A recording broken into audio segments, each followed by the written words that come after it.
வணக்கம் நண்பர்களே. வெள்ளிக்கிழமை அன்னைக்கு நம்ம இந்தியன் மார்க்கெட் பார்த்தீங்கன்னா, ஒரு நெகட்டிவ் சென்டிமெண்ட்ல தான் க்ளோஸ் ஆயிருக்கு. மோஸ்ட்லி பார்த்தீங்கன்னா, எல்லா இண்டெக்ஸஸுமே நெகட்டிவ்ல தான் இருந்துச்சு. அது என்ன காரணம்னு பார்க்கும்போது பார்த்தீங்கன்னா, இந்தியா பாகிஸ்தானோட வார் தான். இது வந்து பார்த்தீங்கன்னா, இப்போதைக்கு இன்னும் அதிகமா போற மாரி தான் தெரியுது. ஏன்னா, அந்த அளவுக்கு ஒரு பெரிய இஷ்யூவா போயிட்டுருக்கு. இவங்களும் அட்டாக் பண்ணிட்டே இருக்காங்க. அவங்களும் கன்டினியூஸா அட்டாக் பண்றாங்க. என்னதான் சொன்னாலும் கேட்க மாட்டேங்கிறாங்க. அந்த அளவுக்கு தான் போயிட்டுருக்கு இப்போ. இன்னும் இது ஃபர்தரா தொடர்றதுக்கு தான் அதிக பாசிபிலிட்டீஸ் இருக்குது. எப்படி இருந்தாலும் இந்த வீக் ஃபுல்லாவே கொஞ்சம் பயணிக்காத தான் போகும் போல.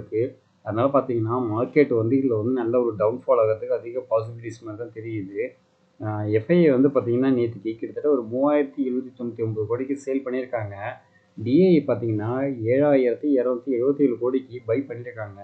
டிஐஐ எந்த அளவுக்கு முடியுமோ, அந்த அளவுக்கு பை பண்ணியிருக்காங்க. அப்படி இருந்தும் பார்த்தீங்கன்னா, ஒண்ணும் பண்ண முடியல. மார்க்கெட் பார்த்தீங்கன்னா, நல்ல ஒரு டவுன்ஃபால் தான்.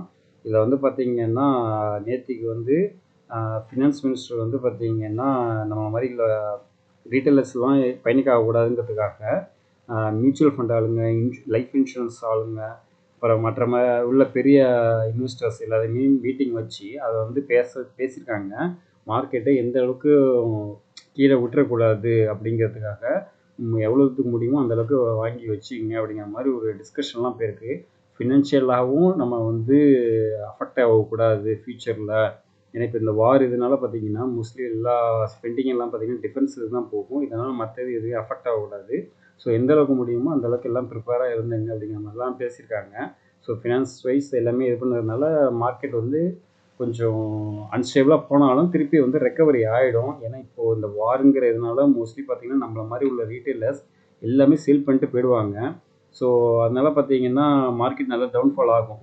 சில பேர் என்ன பண்ணுவாங்கன்னா, இப்போதைக்கு லாஸில் இருக்குன்னு சொல்லிட்டு லாஸில் புக் பண்ணிவிட்டு இன்னும் சீப்பராக ப்ரைஸ் வந்ததுக்கப்புறம் நம்ம பை பண்ணலாம் அப்படின்னு சொல்லி இது பண்ணுவாங்க. மார்க்கெட் வந்து எப்படி வேணாலும் டக்குன்னு ரிவர்சல் எடுக்கும். நம்ம எதுவுமே கிளாரிட்டியாக சொல்லவே முடியாது. சடனாக பார்த்தீங்கன்னா அப்பில் போகும், சடனாக பார்த்தீங்கன்னா டவுனில் வரும். ஸோ இந்த மாதிரி இதில் இருக்கும்போது நம்ம என்ன பண்ணணும்னா, டவுன்ஃபால் போகுது அப்படிங்கிறபோது முடிஞ்ச அளவுக்கும் ஸ்டாக்ஸை வந்து கொஞ்சம் கொஞ்சமாக பிக் பண்ணிகிட்டே இருங்க. அட்லீஸ்ட் ஒரு 1, 2, 5 குவான்டிட்டி, 10 குவான்டிட்டி சொல்லி அப்படியே ஒன் பை ஒன்னாக கொஞ்சம் கொஞ்சமாக ஸ்லோவாக கன்சிடராக பண்ணிகிட்டே இருங்க. அதுமாரி பண்ணால் தான் நம்மளுக்கும் நல்லா ஹெல்த்தியாக இருக்கும். ஃபண்டை ஒரேடியாக இறக்கிடாதீங்க. கொஞ்சம் வெயிட் பண்ணி நிதானமாக ஸ்டாக்ஸ்லாம் செலக்ட் பண்ணி கொஞ்சம் வாங்கிட்டே இருங்க. யூஎஸ் மார்க்கெட் பார்த்தீங்கன்னா, நேற்று கொஞ்சம் ஃப்ளாட்டாக தான் முடிஞ்சிருக்கு. ஒரு பெரிய அளவுக்கு ஏற்றமும் இல்லை, இறக்கமும் இல்லை. நாஸ்டாக் பாருங்கள், கிட்டத்தட்ட ஒரு 78 பாயிண்ட் கூட கிடையாது. சாரி, 0.78 பாயிண்ட்டு தான் இதில் போயிருக்கு. ஸோ ஒரு பாயிண்ட்டு கூட இல்லை, ஒரு ஃப்ளாட்டாக முடிஞ்சிருச்சு. S&P 500 4 பாயிண்ட் நெகட்டிவ்லையும், டவ் ஜோன்ஸ் 119 பாயிண்ட் நெகட்டிவ்ல க்ளோஸ் ஆகிருக்கு. பெரிய அளவுக்கு ஏற்றமும் இல்லை, இறக்கமும் இல்லை, அந்தளவுக்கு தான் இருக்குது. அதுமாரி ஆனால் யூரோப்பியன் மார்க்கெட் பார்த்தீங்கன்னா நல்ல ஒரு பாசிட்டிவ் மொமெண்டமில் தான் க்ளோஸ் ஆகிருக்கு. டாக்ஸு, எஃப்டிஎஸ்சி, சிஎஸ்சி எல்லாமே பாசிட்டிவில் க்ளோஸ் ஆகிருக்கு. அதுமாரி பார்த்தீங்கன்னா ஏஷியன் மார்க்கெட்டும் பார்த்தீங்கன்னா பாசிட்டிவில் தான் க்ளோஸ் ஆகிருக்கு.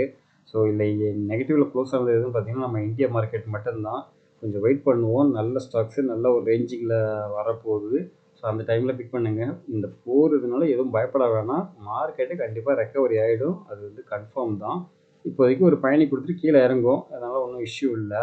அதுமாதிரி கோல்டு ரேட் பார்த்தீங்கன்னா நேற்றுக்கு வந்து பார்த்தீங்கன்னா ஒரு இறக்கம் இருந்துச்சு. இன்றைக்கி பார்த்தீங்கன்னா திருப்பி ஒரு ரெக்கவரி வந்துருச்சு. கிட்டத்தட்ட ஒரு ரூ. 30 ஏறிருக்கு. இப்போதைக்கு 9045 ரேஞ்சில் இருக்குது. 22 கேரட்டு. 24 கேரட் பார்த்தீங்கன்னா 9868ங்கிற ரேஞ்சில் இருக்குது. முடிஞ்ச வரைக்கும் கோல்டை கொஞ்சம் கன்சிடர் பண்ணிட்டே இருங்க. அதேமாதிரி சில்வரையும் கொஞ்சம் கன்சிடர் பண்ணுங்க. இப்போதைக்கு சில்வர் வந்து 99 ரேஞ்சில் இருக்குது. அதுவும் ஒரு இறக்கம் கொடுத்துட்டு ரீசெண்ட் இதில் பார்த்தீங்கன்னா ஒரு 93 வரைக்கும் வந்துச்சு. 90 வந்துச்சு. அதுக்கப்புறம் பார்த்தீங்கன்னா திருப்பி ரெக்கவரி ஆகி 104 107 போனது. திருப்பி பார்த்தீங்கன்னா டவுன்ஃபால் ஆகிட்டே இருக்குது. ஸோ ஒரு ஏற்ற இறக்கத்தோடு தான் போயிருக்கு. இது ஃப்யூச்சரில் நல்லாவே க்ரோத் ஆகும். நெக்ஸ்ட்டு 5 to 10 இயர்ஸ் கன்சிடர் பண்ணுங்கள். அப்படி பண்ணும்போது பார்த்தீங்கன்னா சில்வர்லாம் பார்த்தீங்கன்னா கண்டிப்பாக ஒரு ₹150 தோறதுக்கு அதிக பாசிபிலிட்டிஸ் இருக்குது. இதுக்கு மேலேயும் போகிறதுக்கும் பாசிபிலிட்டிஸ் இருக்குது. ஏன்னா அந்தளவுக்கு இப்போ டிமாண்ட் அதிகமாக போயிட்டுருக்கு. இப்போ இந்த கம்மிங் வீக்கில் மட்டும் பார்த்தீங்கன்னா கிட்டத்தட்ட ஒரு 13 கம்பெனிஸ் வந்து டிவிடெண்ட் வந்து அனௌன்ஸ்மெண்ட் பண்ணியிருக்காங்க. இது என்னென்ன கம்பெனி எவ்வளோ கொடுக்க போகிறாங்கிற லிஸ்ட்டை பார்ப்போம். இல்லை கோஃபோர்ஜி வந்து பார்த்தீங்கன்னா ₹19 டிவிடெண்ட் கொடுக்க சொல்லியிருக்காங்க. மே 12 வந்து பார்த்தீங்கன்னா ரெக்கார்ட் டேட்டாக சொல்லியிருக்காங்க. கோத்ரேஜ் கன்சியூமர் வந்து பார்த்தீங்கன்னா ₹5 டிவிடெண்ட் கொடுக்குறாங்க. மே 13 வந்து ரெக்கார்ட் டேட்டாக சொல்லியிருக்காங்க. ஐஎஃப்ஜிஎல் ரெஃப்ராக்டிசிஸ் அந்த கம்பெனி வந்து பார்த்தீங்கன்னா ₹6 டிவிடெண்ட் கொடுக்குறாங்க. ரெக்கார்ட் டேட் வந்து பார்த்தீங்கன்னா மே 13 சொல்லியிருக்காங்க. பெசிஸ்கோ இந்தியா லிமிடெட் அது வந்து பார்த்தீங்கன்னா ரூ. 25 டிவிடெண்டாக கொடுக்கறதா சொல்லியிருக்காங்க. மே 14 வந்து ரெக்கார்ட் டேட்டு. அதுமாரி ஆர் சிஸ்டம் இன்டர்நேஷனல் அவங்க வந்து டிவிடெண்ட் வந்து ரூ. 6 கொடுக்கறதா சொல்லியிருக்காங்க. ரெக்கார்ட் டேட் வந்து பார்த்தீங்கன்னா 14ன்னு சொல்லியிருக்காங்க. பிஇஎம்எல் வந்து பார்த்தீங்கன்னா ரூ. 15 டிவிடெண்ட் கொடுக்குறாங்க. ரெக்கார்ட் ரேட்டு ரூ. 15 மே 15. கிரேட் ஈஸ்டர்ன் ஷிப்பிங் கம்பெனி அதாவது ஜிஎஸ்சிஇ அப்படின்னு சொல்கிறோம். இது வந்து பார்த்தீங்கன்னா ரூ. 5.40 கொடுக்குறாங்க டிவிடெண்டாக. மே 15 வந்து பார்த்தீங்கன்னா ரெக்கார்ட் டேட்டாக இருக்குது. மணப்புரம் ஃபினான்ஸ் வந்து பார்த்தீங்கன்னா 50 கொடுக்குறாங்க. ரெக்கார்ட் டேட் வந்து பார்த்தீங்கன்னா மே 15. அதுமாரி அப்டஸ் வேல்யூ ஃபினான்ஸ் வந்து பார்த்தீங்கன்னா ரெக்கார்ட் டேட் வந்து மே 16 சொல்லியிருக்காங்க. டிவிடெண்டாக பார்த்தீங்கன்னா ரூ. 2.50 கொடுக்குறோம் அப்படிங்கிற மாதிரி சொல்லியிருக்காங்க. அதுமாரி ஃபேப்டெக் டெக்னாலஜி அது வந்து பார்த்தீங்கன்னா ரூ. 2 கொடுக்க சொல்லியிருக்காங்க. மே 16 அது வந்து சொல்லியிருக்காங்க ரெக்கார்ட் டேட்டு. அதுமாரி இந்தியன் எனர்ஜி எக்ஸ்சேஞ்ச் வந்து பார்த்தீங்கன்னா டிவிடெண்டாக ரூ. 1 கொடுக்கறதா சொல்லியிருக்காங்க. ரெக்கார்ட் டேட்டு மே 16. அடுத்தது நர்மதா மேக்பிளஸ்ட் ட்ரிம் இரிகேஷன் சிஸ்டம் அது வந்து பார்த்தீங்கன்னா வெறும் 10 தான் கொடுக்குறாங்க. மே 16 வந்து ரெக்கார்ட் டேட்டாக சொல்லியிருக்காங்க. அடுத்தது ஸ்டேட் பேங்க் ஆஃப் இந்தியா அவங்க வந்து பார்த்தீங்கன்னா ரூ. 15.90 கொடுக்கறதா சொல்லியிருக்காங்க. ரெக்கார்ட் டேட் வந்து பார்த்தீங்கன்னா மே 16 சொல்லியிருக்காங்க. இதில் மோஸ்ட்லி பார்த்தீங்கன்னா மே 16 தான் அதிகமாக ரெக்கார்ட் டேட் இருக்குது. ஸோ இதெல்லாம் கொஞ்சம் நோட் பண்ணி வச்சுங்க. இந்த ஸ்டாக்ஸ்லாம் உங்கள் ஹோல்டிங்கில் இருந்துச்சுன்னா டிவிடெண்ட் வரும். எல்லாம் நோட் பண்ணி வச்சுக்கிங்க. அதில் கரெக்டாக கிரெடிட் ஆகிட்டான்னு செக் பண்ணி வச்சுக்கிங்க. அடுத்ததாக மணப்புரம் ஷேரோட குவார்டர்லி ரிசல்ட் எப்படி இருக்குங்கிறத பார்க்கலாம். இந்த கம்பெனி வந்து பார்த்தீங்கன்னா கோல்டு லோன் கொடுக்குற கம்பெனி. இவங்க வந்து இப்போ ரீசெண்டாக பார்த்தீங்கன்னா இவங்க வந்து இவங்களோட ப்ரமோட்டர் ஹோல்டிங் வந்து சேல் பண்ண போகிறாங்க. பெயின் கேபிட்டல் வந்து வாங்க போகிறதா ஒரு நியூஸ் ஒன்று வந்திருக்கு. அது எவ்வளோ அமௌண்ட்டுங்கிறது தான் இன்னும் ஒன்றும் தெரியல. பட் வந்து ப்ரைஸ் வந்து பார்த்தீங்கன்னா 239 ப்ரைஸுக்கு ஃப்ளோர் ப்ரைஸுக்கு சேல் பண்ண போகிறாங்க. அது 3000 கோடியா இல்லை 5000 கோடியாங்கிறது ஒரு இது போயிட்டுருக்கு. பட் என்னென்னா ஒரே ஏரியா கொடுக்கல, கொஞ்சம் ஸ்லாட் பை ஸ்லாட்டாக. இப்போது ப்ரமோட்டர் வந்து பார்த்தீங்கன்னா ஆல்மோஸ்ட் ஒரு 29% சம்திங் இருக்குது. இது என்னென்னு ஃபர்தர் செக் பண்ணிவிடுவோம். அதில் வந்து பார்த்தீங்கன்னா இப்போதைக்கு ஒரு 10% 20% சொல்லி கொஞ்சம் கொஞ்சமாக கொடுக்க போகிறாங்க. அது எப்படி இருக்குங்கிறத பார்ப்போம், என்ன நடக்க போகுதுங்கிறத. இவங்களோட மார்க்கெட் கேப் பார்த்தீங்கன்னா 19,351 கோடியாக இருக்குது. இண்டஸ்ட்ரி பியோட ஸ்டாக் பிஇ வந்து கம்மியாக தான் இருக்குது. இண்டஸ்ட்ரி பார்த்தீங்கன்னா ஒரு 20.4 இருக்குது. ஸ்டாக்கோட பிஇ பார்த்தீங்கன்னா 16.5 இருக்குது. இதில் வந்து ஆர்ஓஇ ஆர்ஓசி எல்லாம் பார்த்தீங்கன்னா கொஞ்சம் சொல்லிக்கிற அளவுக்கு இல்லை. ஒரு 15 பிலோ தான் இருந்தது. அட்லீஸ்ட் ஒரு 15 எபோ இருந்துச்சுன்னா நல்லாயிருக்கும். பட்டு இது வந்து கொஞ்சம் மாட்ரேட்டாக ஏறி இறங்குறது அந்த மாதிரி தான் இருக்குது. புக் வேல்யூ பார்த்தீங்கன்னா ரூ. 147 இருக்குது. டிவிடெண்ட் இது 1.55. இப்போ வந்து பார்த்தீங்கன்னா இவங்க டிவிடெண்ட் அனௌன்ஸ் பண்ணியிருக்காங்க. 50 கொடுக்க போகிறாங்க. மே 16 சம்திங் இந்த இதில் வரப்போகுது. டெப்ட் டு ஈக்விட்டி 2.90 இருக்குது. இது நார்மலாக இருக்கக்கூடியது தான். ஏன்னா இவங்க வந்து கோல்டு லோன் கொடுக்குறாங்க, ஃபினான்ஷியல் செக்டாரில் இருக்கிறாங்க. அதனால் அப்படி தான் இருக்கும். இதில் என்னென்னா இன்ட்ரென்சிக் வேல்யூ பார்த்தீங்கன்னா 261 இருக்குது. இப்போ கரண்ட் ப்ரைஸ் பார்த்தீங்கன்னா 229 இருக்குது. ஸோ இன்ட்ரென்சிக் வேல்யூவோட ஸ்டாக்கோட ப்ரைஸ் வந்து கம்மியாக இருக்குது. ஸோ இந்த ஸ்டாக்ஸை வந்து கன்சிடர் பண்ணலாம் லாங் டேர்முக்கு. ஷார்ட் டேர்முக்குன்னு பார்த்தீங்கன்னா ஒரு விஷயம் இருக்குது, அதை சொல்கிறேன். ஷார்ட் டேர்முக்கு இப்போதைக்கு பாசிபிள் இல்லை. பட் லாங் டேர்முக்கு இந்த ஸ்டாக்கை வந்து அக்கௌண்ட் பண்ணிட்டே இருங்க. ஃப்யூச்சரில் இது நல்ல ஒரு க்ரோத் கொடுக்கும்.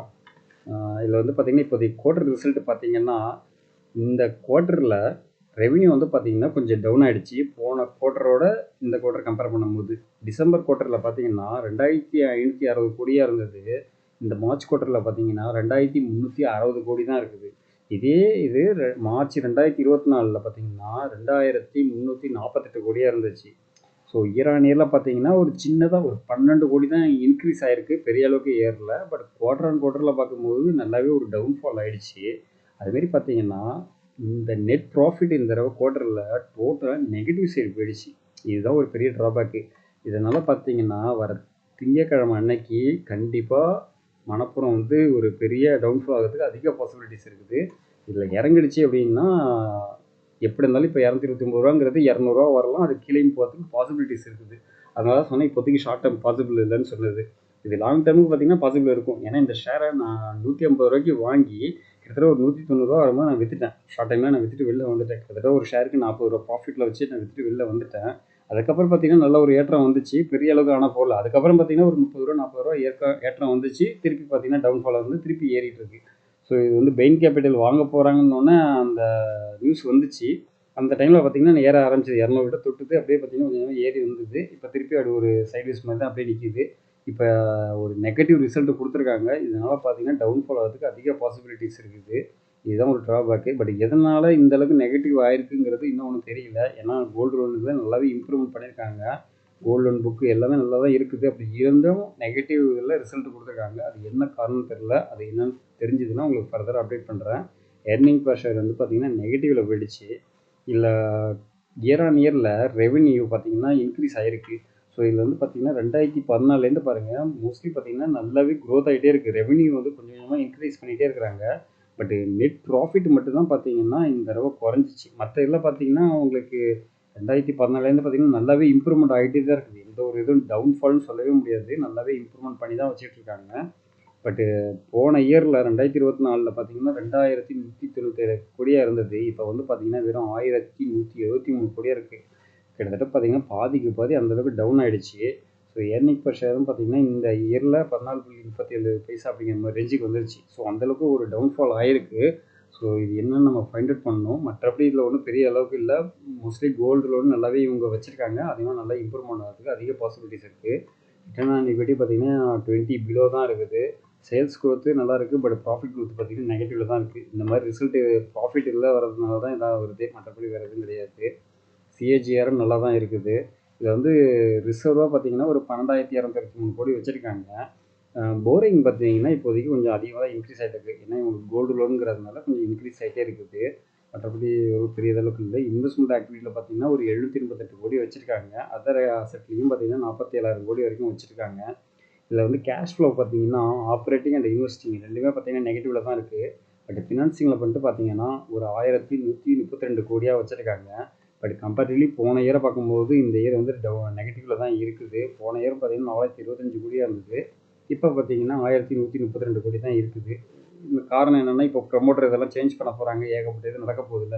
அதனால் கூட இருக்கலாம். ஒன்ஸ் பெயின் கேபிட்டல் வந்துச்சுன்னா எப்படி இருக்குங்கிறத பார்ப்போம். அதுமாரி ப்ரொமோட்டர் ஹோல்டிங் இப்போதைக்கு 35 இருக்குது. 35.25 இருக்குது. எஃப்ஐ ஹோல்டிங் 28 இன்க்ரீஸ் ஆகிருக்கு. டிஐஇ பார்த்திங்கன்னா இன்க்ரீஸ் பண்ணியிருக்காங்க கொஞ்சமாக. இந்த ப்ரொமோட்டர் ஹோல்டிங் ஃபியூச்சரில் பார்த்திங்கன்னா ஃபுல்லாக சேஞ்சஸ் ஆகிடும். எஃப்ஐ ஹோல்டிங் இன்க்ரீஸ் ஆகும் பெயின் கேபிட்டல் வாங்கப்படுறதுனால. ஸோ எப்படி பர்ஃபார்மன்ஸ் பண்ணுதுங்கிறத அதுக்கப்புறம் பார்ப்போம். இது ஜஸ்ட் என்னோடய வியூ தான். இந்த ஸ்டாக்ஸை கன்சிடர் பண்ண அவசியம் இல்லை. ஜஸ்ட் நீங்கள் மானிட்டர் பண்ணிகிட்டே இருங்க.